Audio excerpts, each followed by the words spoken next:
Our podcast lead presenter David Bockwell has 30 years of certification assessment experience and has undertaken over 7,000 days of certification assessment. He worked full-time for BSI as operations manager for 10 years before setting up his own business carrying out independent certification assessment over the last 20 years with 19 accredited certification bodies. ISO Builder is a registered trademark of Bockwell Limited. All online content is protected by international copyright and the Trademarks Act 1994.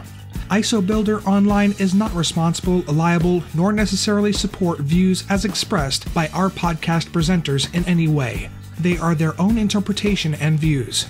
We accept no liability for any content. Patrons should always source confirmatory opinions regarding interpretations of management systems in relation to their own situation and intended use. No content is intended to be offensive in any way.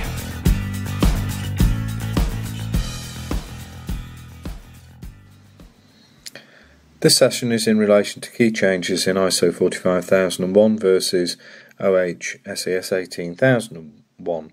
ISO 45001 uses the ISO high level structure Annex SL, so in line with the requirements of ISO 9001-2015 and ISO 14001-2015, we now have some alignment with the requirements in terms of the structure of the management system. So good for integration, good for interpretation of clause requirements and harmonisation.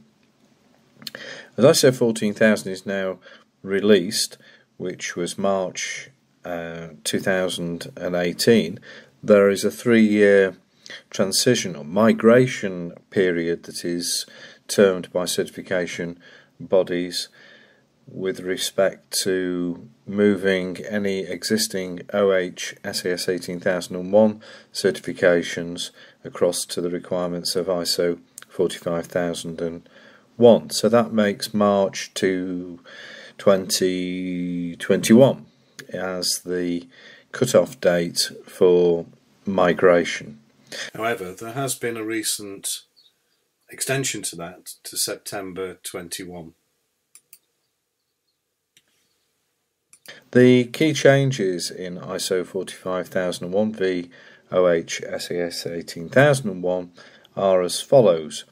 The business context, so aligning with scope, context, interested parties, their needs and expectations, through to risk and opportunities, not to mix risk and opportunities with risk assessment, and are additional requirements in ISO 45001. So the same modelling for 9001 and ISO 14001 can be used to clearly demonstrate in terms of methodology and approach and process control, risk and opportunity. But starting with context in chapter 4.1, external and internal issues, introduces new clauses for systematic determination and monitoring of the business context.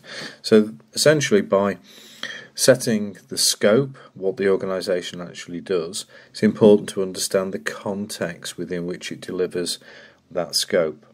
Additionally, workers and other interested parties within 4.2 introduces enhanced focus on the needs and expectations for workers and other interested parties, and also worker involvement. This to systematically identify and understand factors that are needed to be managed through the management system. So additionally, we then move on to risk and opportunity management, which is described in essentially 6.1. So this is pulling together, and it isn't until this stage when documented information is expected that the requirements of 4.1, 4.2, 4.3, so scope, context, interested parties and the needs and expectations is pulled together in the form of risk modelling and profiling to determine risk and opportunities. So in addition to that, we have leadership and management commitment in clause 5.1 has stronger emphasis on top management to actively engage and take accountability for the effectiveness of the management system. Objectives and performance, strength and focus on objectives and drivers for improvements and performance evaluation are new to ISO 45001. There are also some extended requirements relating to participation, consultation, participation of workers, which are all contained within 5.4. Communication in 7.4 is more prescriptive in respect to the mechanics of communication, including determination of what, when, how to communicate, and also not forgetting procurement, including outsourced processes and contractors. Has been enhanced or extended within 8.1.4. Those are the key areas, but clearly the main emphasis being on risk-based thinking, not to be mixed up with risk assessment. It's interesting also to bear in mind that although ISO 14001 2015 has embraced compliance obligation, that ISO 45001 has retained the concept of legal and other requirements, so that needs to be carried through from policy in terms of commitment through to legal management and inclusive of and through to evaluation of compliance. So that hasn't changed from OH SAS 18001. There are a number of other changes in ISO 45001 which are more finer detail, but I think we've pretty much covered the key areas there to be taken into consideration as a part of supporting migration from OH SAS 18001 to ISO 45001.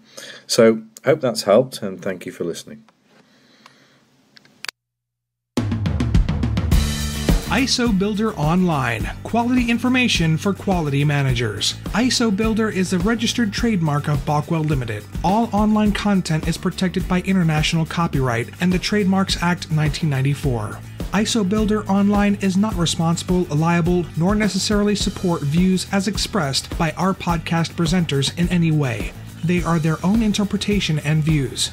We accept no liability for any content. Patrons should always source confirmatory opinions regarding interpretations of management systems in relation to their own situation and intended use. No content is intended to be offensive in any way. Balkwell Limited, Management Systems Consultancy Audit and Training. Contact us by email, davidbalkwell@balkwellltd.com or office@balkwellltd.com. Established in 1999.